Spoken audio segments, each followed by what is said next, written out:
Chồng tôi gặp tai nạn xe trước cửa phòng cấp cứu, anh ấy nắm chặt tay tôi. Nếu tôi không qua được, phải chia tài sản cho tôi. Tôi cắt ngang lời anh ấy, bác sĩ cứu người mau. Bệnh viện thông báo, Cố Thao gặp tai nạn xe.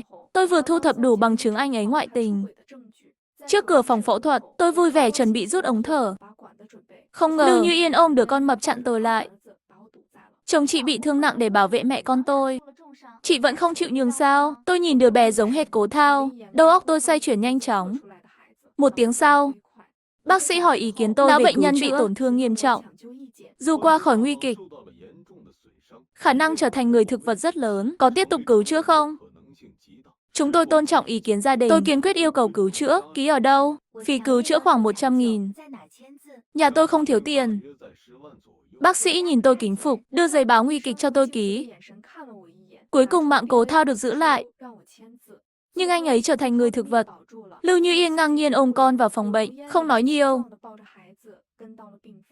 Gia sản của Cố Thao có một nửa của mẹ con tôi. Tôi không tính toán nhiều với chị, cho tôi 5 triệu. Chúng ta không còn nợ nhau, chúng ta không còn nợ nhau. Tôi và Cố Thao đã là vợ chồng 10 năm. Cô là cái gì? Mở miệng đòi tiền tôi. Lưu Như Yên ôm con đắc ý nói. Luật pháp quy định, con ngoài giả thú cũng có quyền thừa kế.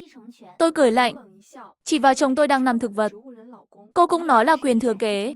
Đợi chồng tôi chết rồi hãy đến. Mẹ chồng biết tin Cố Thao gặp tai nạn, cũng đến bệnh viện. Con trai tôi sao rồi? Bác sĩ nói thành người thực vật, không tỉnh lại được. Con trai tôi kiếm hơn 1 triệu mỗi năm. Cô để nó ở chỗ này sao? Tiền con trai bà nuôi bổ hết rồi. Phí phẫu thuật lần này tôi còn phải vay nhà mẹ đẻ. Nói láo, cô đừng lừa tôi. Nuôi mấy bồ mà hết sạch gia sản con tôi. Tôi mở điện thoại, cho bà xem bằng chứng Cố Thao ăn chơi trác táng. Mẹ, con trai bà chơi bời lắm, dù lương triệu mỗi năm, cũng không đủ cho anh ta tiêu xài.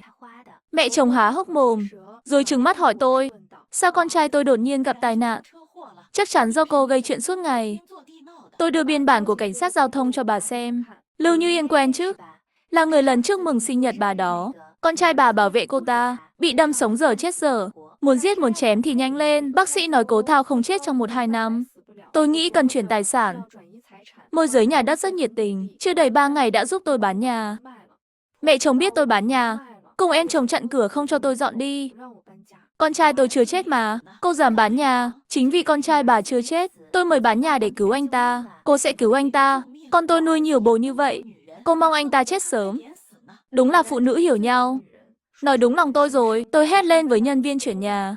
Hôm nay không dọn nữa, tôi phải đến bệnh viện rút ống thở của chồng. Cô dám rút ống, tôi liều mạng với cô. Mẹ, tiền con trai bà nuôi bồ hết rồi. Tôi bán nhà bà không cho rút ống, bà liều với tôi. Được thôi, con trai bà tự bà lo. Em chồng nghe xong xị mặt. Mẹ, con nói trước, tiền dành dụm của mẹ có phần của con. Đưa cho anh con chữa bệnh thì không được. Mẹ ngốc à? Nhà anh ấy có một nửa của con, đòi về đủ rồi sẽ không thiếu phần con. Em chồng mắt đảo liên tục. Mẹ đòi đi, không đòi được thì rút ống của anh đi. Có em chồng như vậy, cộng thêm tôi là vợ danh nghĩa, Cố Thao coi như hết đường sống. Tôi hắng giọng. Tiền vay mua nhà là tôi và con trai bà cùng trả. Ra tòa không liên quan gì nhà bà, nhưng dưới tên Lưu Như Yên có căn biệt thự. Anh bảo mua đất cho cô ta, nếu đòi lại được, chúng ta chia đôi. Em chồng mắt sáng lên. Thật không? Tôi gật đầu. Cô thông minh hơn mẹ. Phải nhờ cô giúp sức, nhất định tính phần cô. Em chồng vui mừng khôn xiết, kéo mẹ chồng đi. Em chồng hành động nhanh chóng. Hôm sau đã chặn Lưu Như Yên ở cửa. Nhà anh tôi mua là của tôi, cho cô 3 ngày. Dọn đi, nhà anh có mua cho tôi liên quan gì cô? Anh tôi chưa ly hôn. Nhà là của chúng tôi, cô đừng mơ. Nhà là của con tôi. Con gì? Chị dâu không sinh được, tôi sinh cho anh cô. Tôi không quan tâm, không trả nhà. Tôi sẽ phơi bày chuyện cô cướp chồng người khác.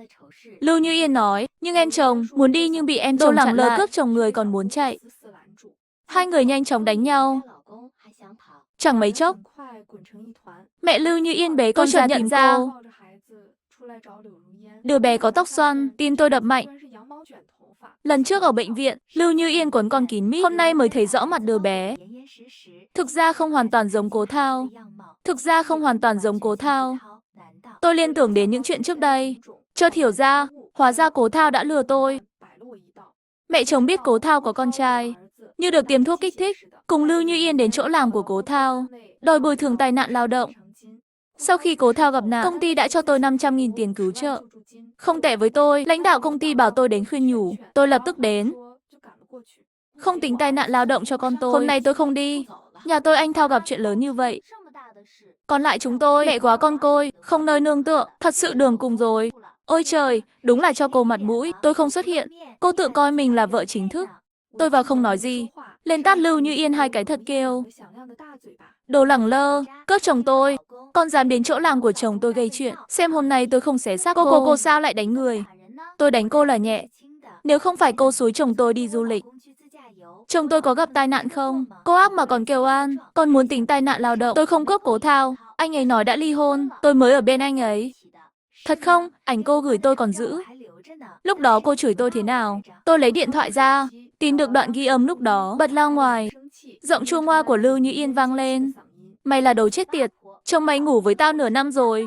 Mày không đồng ý ly hôn, tao sẽ ngủ với chồng mày trước mặt mày. Đồ chết tiệt, chồng mày đang nằm cạnh tao đây. Muốn xem không? Xem ảnh rồi chứ. Tao đang nằm trên giường nhà mày đây. Chồng mày sung sướng lắm. Cả phòng im phăng phắc. Tôi nở nụ cười mỉa mai.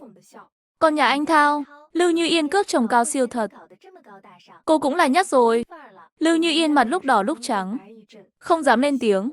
Mẹ chồng thấy Lưu Như Yên yêu thế, liền lên tiếng. Cô ly hôn với con tôi ngay. Ai sinh cháu trai cho tôi, người đó là con dâu tôi. Nhà là của cháu tôi. Cô dám giành tôi liều với cô. Được, tôi sẽ kiện Lưu Như Yên ra tòa. Đòi lại tài sản trong hôn nhân, tôi sẽ ly hôn, rời khỏi chỗ làm của Cố Thao trong nhục nhã. Mẹ chồng và Lưu Như Yên cũng không rảnh, dẫn chương trình giúp đỡ có lượt xem cao nhất. Phóng viên chặn tôi lại. Chị Diệp, nghe nói chị và chồng ly thân đã lâu. Chị luôn không chịu ly hôn đúng không? Không có chuyện đó. Tôi và chồng vẫn rất hạnh phúc. Tháng trước chúng tôi còn đi nghỉ dưỡng biển. Nữ phóng viên thấy tôi không làm theo kịch bản liền sững sờ. Mẹ chồng chị nói chị không thể sinh con. Có thật không? Mẹ chồng bước lên. Thật, thật đấy. Con mụ này là sao chổi. Hại nhà họ Cố tuyệt tự. Trước ống kính máy quay, tôi lắc đầu như trống bỏi. Không phải tôi không sinh được, là chồng tôi yếu sinh lý. Đàn ông sợ mất mặt chuyện này. Tôi đành chiều theo thôi. Mày nói láo, con tao không có bệnh. Mày là con gà không đẻ trứng, đừng bôi nhọ con tao. Nữ phóng viên cau mày nhìn. Lưu Như Yên, tôi không biết trước là cô ta chưa ly hôn. Giờ con đã gần 1 tuổi. Tôi muốn con có thân phận chính đáng, cũng để nhận tổ quy tông. Hóa ra là muốn ép tôi ly hôn với Cố Thao. Lưu Như Yên cũng có chút đầu óc. Nếu cô ta kết hôn với Cố Thao, nhà đó thuộc về cô ta. Khi Cố Thao chết, tiền bồi thường và phí tang lễ cũng của cô ta. Tất cả sẽ về tay cô ta. Hiểu ra điều này, tôi cười lạnh, dõng dạc hỏi. Các phóng viên đài, còn giúp bố ép vợ ly hôn không?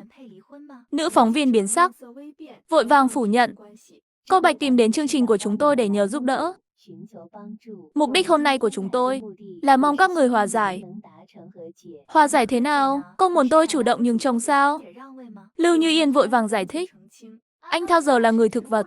Cuộc hôn nhân của hai người chỉ còn trên danh nghĩa. Tôi muốn xin cô, có thể hủy hôn với anh Thao không? Tài sản của hai người không cần chia. Tôi không cần gì cả. Câu này quá đắt giá. Nếu tôi không biết rõ cô ta, chắc tôi đã đồng ý. Lời phóng viên nữ, chị Diệp, chị có thể khó chấp nhận. Tôi hiểu. Nhưng lỗi của người lớn, không nên để trẻ con chịu. Không có tranh chấp tài sản. Chị suy nghĩ nhé. Chồng tôi có bồ. Bồ phá gia đình còn có lý. Các người là truyền thông. Vì câu view, truyền tải thông tin sai lệch. Các người nghĩ đến hậu quả chưa? Hay là thế này, phí chữa trị của chồng tôi chưa có. Các người giúp tôi quyên góp. Tôi sẽ đồng ý ly hôn, tiện truyền thông thiếu đạo đức. Tôi biết Lưu Như Yên sẽ không dừng lại. Tôi sạc đầy điện thoại của Cố Thao, theo dõi Lưu Như Yên trên mạng xã hội. Không ngoài dự đoán, Lưu Như Yên đăng tin, tuyển gấp bảo mẫu chăm con. Tôi nhờ bạn làm ở công ty dịch vụ giúp việc. Bảo mẫu của Lưu Như Yên đã có. Không lâu sau tôi hồi hộp, nhận được thứ bảo mẫu gửi. Tôi lập tức gửi kiểm tra. Kết quả như tôi dự đoán. Tôi lập tức kiện ra tòa, đòi lại nhà biệt thự Cố Thao tặng Lưu Như Yên. Không biết mẹ chồng dùng cách nào thuyết phục em chồng cùng làm chứng giả. Cố Thao lừa tôi là độc thân, sau đó cưỡng bức tôi, giúp tôi mua nhà là bồi thường tinh thần. Anh tôi đưa tôi và Lưu Như Yên ăn cùng. Lưu Như Yên không biết gì cả, thật sự bị lừa. Cô nói Cố Thao cưỡng bức cô vào ngày nào. Lưu Như Yên chuẩn bị kỹ lưỡng, nói ngay, lễ tình nhân năm ngoái. Tôi cười thầm, lấy ra một chiếc Asiber. Cố Thao thường lợi dụng lúc tôi vắng nhà, dẫn phụ nữ về nhà qua đêm. Tôi biết chúng tôi không lâu dài, để giữ bằng chứng Cố Thao ngoại tình. Tôi lắp camera kín khắp nơi trong nhà. Quan tòa mở fan trong Asiber tại tòa. Luật sư của tôi tiếp tục trình bằng chứng. Bằng chứng đầy đủ, không tranh cãi. Tôi tranh thủ, đưa ra yêu cầu, tôi kiện Cố Thao tội đa thê. Con tôi đã thành người thực vật. Dù tội đa thê thì đã sao?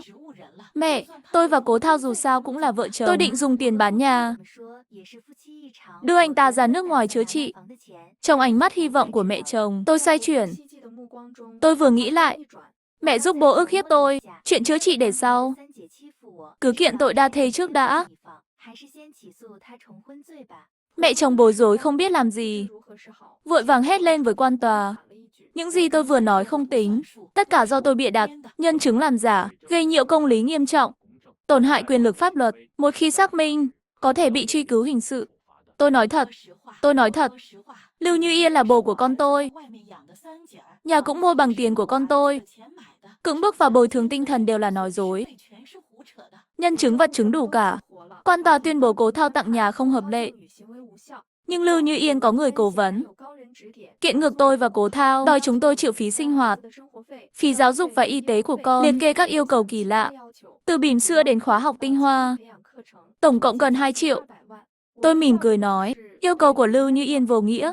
Lưu Như Yên tự tin.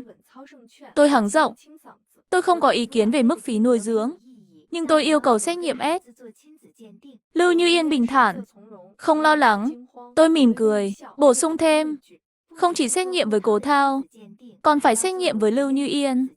Mặt Lưu Như Yên tái nhợt, vội vàng kêu lên tôi phản đối.